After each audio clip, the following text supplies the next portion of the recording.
Now we're going to look at how we would find the delta H of a reaction. So our first example, we're going to find delta H reaction for the combustion of C3H8. So first I need to write a reaction for the combustion of C3H8.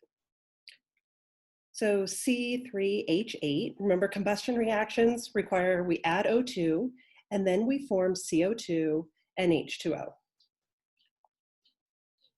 When I balance this reaction, 3 carbons on the left, I'll need a 3 for the CO2. 8 hydrogens on the left, so I'll need a 4 for the water. Now I add up all of the oxygens on the right-hand side. We have 6 from the CO2 plus 4 from the water gives me a total of 10. So I'm gonna put a 5 here. Now, something that ends up being important here is whether the water is a liquid or a gas. In honors chemistry, we use gas. In IB chemistry, we use liquid.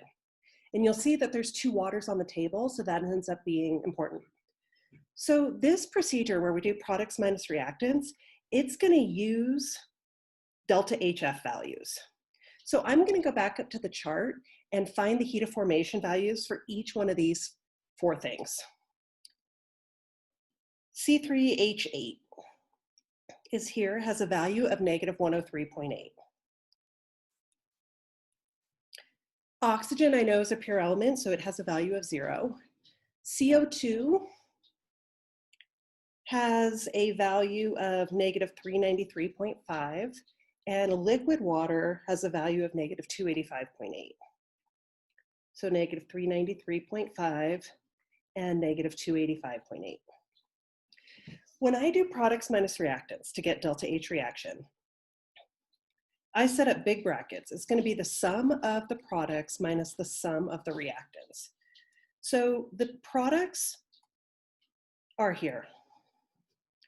I have 3 carbon dioxides, so I'm going to multiply the value for carbon dioxide by 3. And I have 4 waters.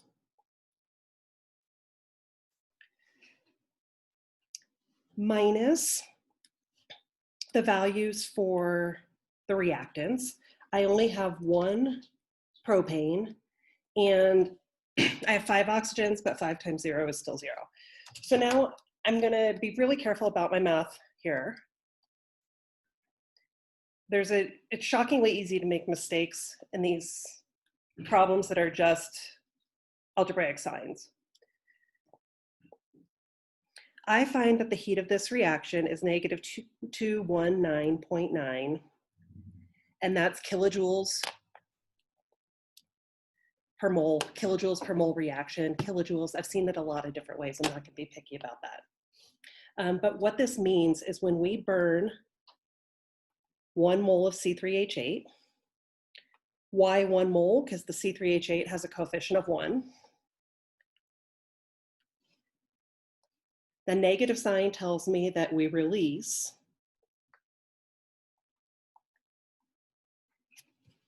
2,219.9 kilojoules.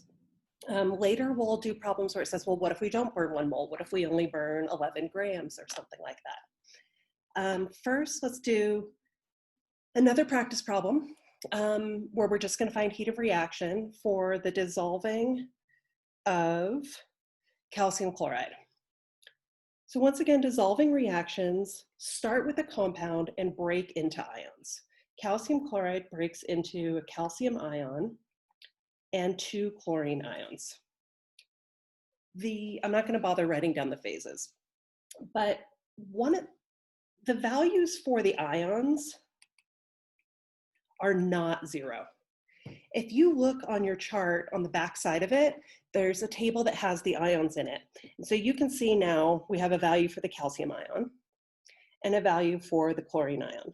As far as knowing that calcium is a +2 and chlorine was a -1, I could either find that on the periodic table based on what group it's in, or I can find it here on this chart. So now when I do products minus reactants, I'm going to have 1 calcium plus 2 chlorines. The calcium ion value, negative 543. The chlorine ion value is negative 167.4. And the value for calcium chloride is back on the front side of the page. negative 795.